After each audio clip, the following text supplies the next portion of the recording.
ఆంధ్రప్రదేశ్లో చాప కింద నీరులా తయారవుతున్న అంశంలో లోకేష్ ఏదో సీఎం అయిపోతాడు, టీడీపీ అధినేత చంద్రబాబు ఢిల్లీకి వెళ్తున్నాడు అనే వార్తలు వేగంగా చక్కర్లు కొడుతుంటే జనసేన అధినేత పవర్ స్టార్ పవన్ కళ్యాణ్ నుంచి ఎలాంటి సమాచారం ప్రస్తుతం లేకపోయినా తాజాగా చంద్రబాబు పవన్ కళ్యాణ్ల మధ్య ఏం జరుగుతుంది అనే ఆసక్తికరంగా ఇప్పుడు అంతా చర్చించుకుంటున్నారు.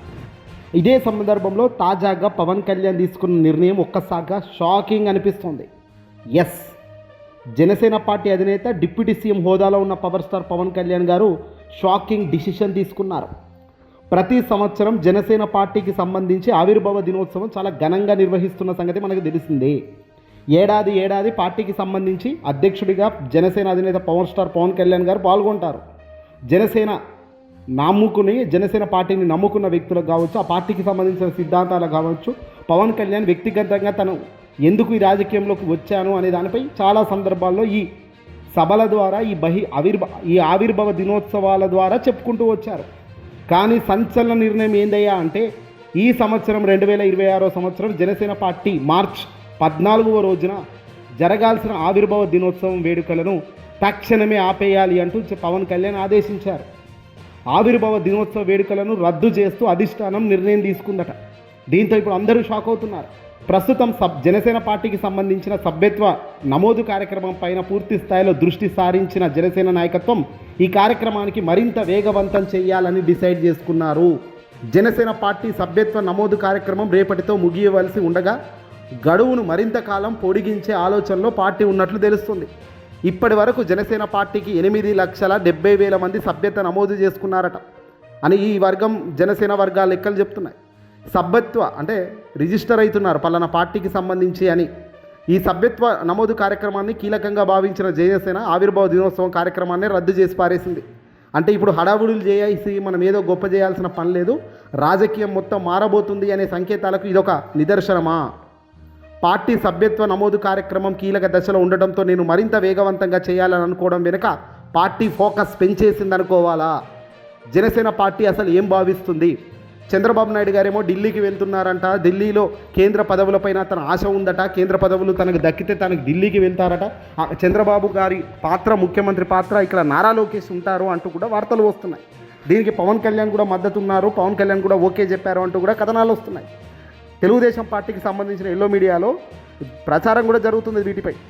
మరి ఇలాంటి సందర్భంలో పార్టీకి సంబంధించి జనసేన ఆవిర్భావ దినోత్సవం ఘనంగా వేడుకలు జరపాల్సిన పార్టీ అధ్యక్షుడు ఈ ఆర్భాటాలకు పునిస్టాప్ పెట్టడం వెనుక ఉద్దేశం ఏమిటి? అలాగే మనం గ్రౌండ్ లెవెల్లో కొద్దిగా పైకి వెళ్ళాలి అన్న ఆలోచన చేస్తున్నారా లేదా అన్నది ఇక్కడ చాలా సంచలనంగా మారింది. జనసేన ఆవిర్భావ దినోత్సవ కార్యక్రమంతో పాటు పార్టీ శ్రేణుల్లో ఫోకస్ సభ్యత నమోదు చేస్తున్నారు.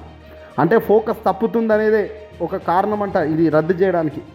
ఇదే కార్యక్రమంలో భాగంగా ఆయా నాయకులు, కార్యకర్తలు సభ్యత్వ నమోదు ఉద్యమాన్ని మరింత విస్తృతంగా నిర్వహించాలి అని అధిష్టానం పిలుపునిచ్చింది. అంటే మన దగ్గర అసలు గ్రౌండ్ లెవెల్లో, గ్రౌండ్ రియాలిటీలో జనాలు లేరు అనేది పవన్ ఇప్పుడు ఇంత ఆలస్యంగా గ్రహించారు. పార్టీ పెట్టి ఎంతకాలం అయింది, సభ్యత్వం నమోదు చేసుకునే వాళ్ళు ఎంతమంది ఉన్నారు?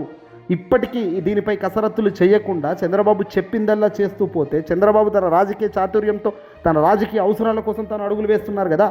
మరి తన అవసరం కోసం ఢిల్లీకి పోతాడు, తన అవసరం కోసం ఇరాన్కి పోయి యుద్ధం కూడా చేస్తాడయ్యా.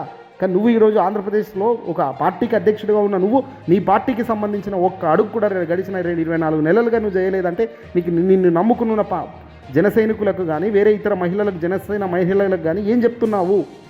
డిప్యూటీ సీఎంగా పవన్ కళ్యాణ్ కూడా పార్టీని బలోపేతం చేయాలని ఇప్పుడు ఈ నిర్ణయం తీసుకుంటున్నావు అని వెనక ఉన్న ఉద్దేశం ఏంటి?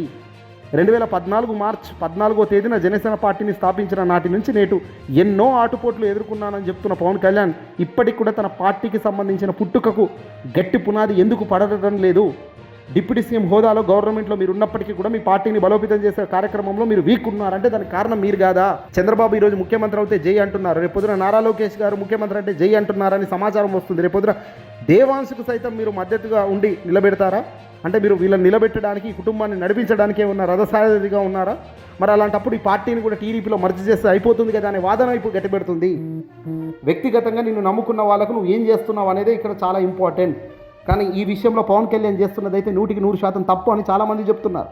అధికారం వచ్చింది, డిప్యూటీ సీఎం హోదాలో నీకున్నావు, నీకు నచ్చిన పథకాలు నీకు చేసుకుంటూ పోయే ఆస్కారం నీకుంది. పరిపాలన అంటే ఇదిరబోయే నిరూపించుకునే దశకి వచ్చినప్పుడు, నిరూపించుకోలేనప్పుడు ప్రజలు గుర్తించరు. వైఎస్ జగన్మోహన్ రెడ్డి గారు సుదీర్ఘ పోరాటం తర్వాత 2019లో అధికారం వచ్చింది. అధికారం వచ్చినప్పుడు ఆయన ఏదో నార్మల్గా అధికారాన్ని పరిపాలించలేదు. ఆయన ఒక రాజ్యయోగంలాగా తన పరిపాలన ముందుకు తీసుకెళ్లారు. పేదలకు నేనున్నాను అన్న భరోసా ఇచ్చారు. ప్రతి ఇంటికి గడప గడపకు నేనున్నాను అనేదట ధైర్యాన్ని ఇచ్చారు. ఒక వ్యక్తి నిరుద్యోగ వృత్తి నుంచి సామాన్య జీవితంలో గడిపే ప్రతి ఒక్కరికి ఒక ధైర్యాన్ని నింపిన వ్యక్తి వైఎస్ఆర్సీపీ పార్టీకి సంబంధించిన అధినేత జగన్మోహన్ రెడ్డి గారు. జగన్ అంటే జనం, జనం అంటే జగన్ అనేటట్టుగా కేవలం 5 ఏళ్ల పరిపాలనలో ఆ మాదిరిగా ఆయన క్రేజ్ తెచ్చుకొని పక్కకున్న వ్యక్తి చూస్తుంటే మీకు అర్థం కావడం లేదా? 40 లక్షల ఓటు బ్యాంకు చెక్కు చెదరకుండా 11 సీట్లకే పరిమితమైన ఈవీఎంలో మాయాజాలం ఉన్నా కూడా తన ఓటు బ్యాంకు ఎక్కడ చెదరకుండా నిలబెట్టుకోవడానికి సామర్థ్యం తనకు ఉందంటే తను ఎంత పర్ఫెక్ట్ లైన్లో తను ఉన్నాడు అన్నది కూడా మనం పక్క వాళ్ళని చూసి నేర్చుకోవచ్చు కదా అంటూ జనసేన పార్టీ ఇప్పుడు బగ్గుమంటుంది. ఎంత చెప్పు ఏమి చేయి, పవన్ కళ్యాణ్ మార్పు రాకపోతే మాత్రం పార్టీలో ఇబ్బందులు అయ్యే పరిస్థితులు వస్తున్నాయి. కూటమికి జై కొడుతూ ఎన్ని రోజులు చంద్రబాబు సంకన పట్టుకొని నాకు ఉంటాము అనేది ఇప్పుడు చాలామంది అంటున్నారు. ఏదేమైనప్పటికీ కూడా పవన్లో మార్పు రానంతసేపు ఊహకు అందని ఇది. ఏదేమైనా పవన్ తీసుకున్న సంచలన నిర్ణయం ఇలాగే ముందు తీసుకోవాలి. కూటమికి ఎదురు దెబ్బ ఖచ్చితంగా పవన్ కొట్టి తీరాలి అంటున్నారు జనసైనికులు. మరి మీరేమంటారో కామెంట్ చేయండి.